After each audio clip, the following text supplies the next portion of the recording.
All right. So I'm going to start this off with probably one of the most important reasons why I'm having this conversation, other than the fact that I just have so much respect for you. But if you guys are not watching this on Spotify or on YouTube, let me give you a visual here. We've got a good looking white American man right here. And the reason I say that is because Dr. Mark Brauner just got back from Gaza, and he was one of the medical doctors that went to Gaza. And the reason I'm stressing that is because, I've had other people on the podcast that have been to Gaza, Dr. Mimi Syed, I had Dr. Thair Ahmad, and I'll be honest, I had some people say, "Oh, well, looks like you're bringing on, Muslim or," and I had one person say this, brown doctors, well, of course they're going to be advocating for Gaza. Of course they're going to, take that side. And Mark Brauner is like the old school John Baker from the TV show Chips. And I'll play the role of Frank Poncherello. But seriously, man, I wanted to start off with that, and that's a little bit of an awkward intro, but I want to set the stage for people to know, hey, okay, if you've tried to poke holes in other people that I've brought onto this podcast because their skin is a certain color, here we go. Here is a white American doctor who, out of the goodness of his heart and quite frankly, the ethics and integrity I'm sure he lives his life by, decided to go over to Gaza and to see everything for himself. And quite frankly, to just be the best of humanity and help what's happening in Gaza. So listen, man, welcome. I really appreciate you taking the time. Thank you, Ray. I'm glad to be here. All right. All right. So let's start off with, let's get right into it. Tell us about, I guess, the path you took to get there. Like, did you just decide one day, oh my God, I can't take this anymore. I want to go and help? Like, how does that even happen? Well, I grew up in a political family and I've been aware of Palestine and the occupation for most of my adult life. So probably greater than 40 years. Wow. So, I've been aware of this. And when things escalated from occupation, from apartheid to genocide, that's when I knew I had to do something. I think Americans often feel this concept of diffusion of responsibility. And we always think that somebody else is going to act, somebody else is going to do something. Yeah. And, a lot of the time they're right.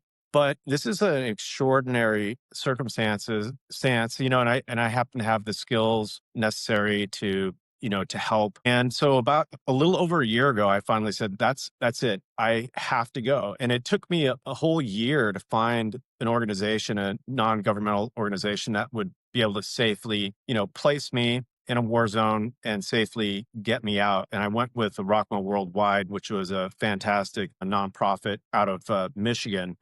And they Mhm. did a phenomenal job of getting me there safely and setting me up and putting me in a situation where I could make a difference. And so, of course, there's a massive collapse of the, you know, infrastructure, but Nasser Hospital in Khan Yunis in southern Gaza is still a highly functioning. Well, I know we can talk more about that in a minute, but at least I knew I could go there and make a difference. And I'm an atheist, and when I got there after 12, 14 hours of frankly just blood and guts, we would sit outside on a patio underneath a railing so we could be hidden from quadcopters and drones that could potentially strike you. We'd hunker down and talk. And my colleagues, these brilliant, wonderful, caring, compassionate colleagues, were like, wow, a white guy from the United States who's an atheist nonetheless is here. And they Yeah. didn't really quite understand. And, compassion is universal. You Yeah. know, Absolutely. it doesn't need to fit in any type of specific, faith. And I appreciate faith, all faiths. And it was a wonderful experience to sit down and sort of share with people that, sort of a humanist approach, of integrity and a commitment to human welfare is universal. I mean, it's exactly how they felt. I felt this calling to show up and to act. And, this is compatible with Islam. And in Islam, there's a concept called zakat, which is a value of charity. And I mean, in any Islamic culture, you could, literally, if you found yourself isolated, you could walk up to somebody's house, knock on the door, and ask for help, and they would feel compelled to help you. They're extremely generous people. So I got there.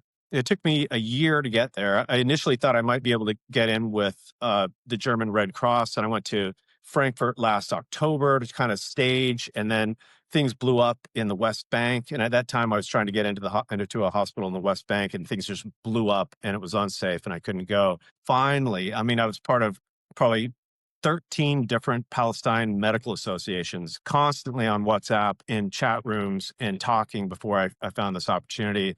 And I feel was so lucky to hook up and get accepted and get into the program. And when our team was originally 20 people, 20 surgeons and physicians from all over the place. And ultimately, the IDF only allowed 6 of us to get in. So there's Wha this huge attrition rate. I mean, just huge. So really only a small fraction of physicians are actually making it in. And unfortunately, a lot of the times you get cut while you're in Amman, sort of staging to get through Israel into Gaza. And so, there are so many people that want to go. And, since I've been back, I'm just fielding one call after another, emails, texts from providers all across the country in the United States saying, how can I get in there? And so many of them are nurses, for example, and well, that's they're so amazing. hands on, they really want to get in Yeah. there and help.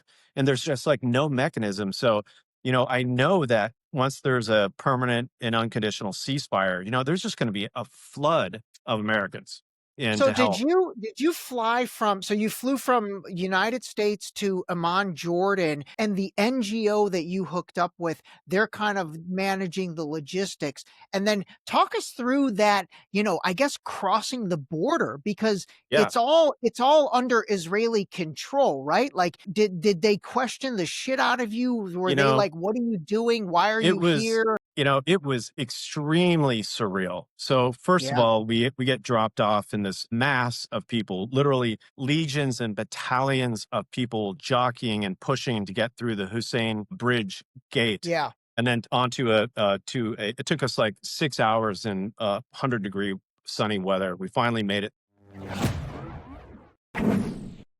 Want the full truth? Watch the full Deep Shallow Dive interview next. And hit subscribe if you're done with narratives and ready to call a spade a spade.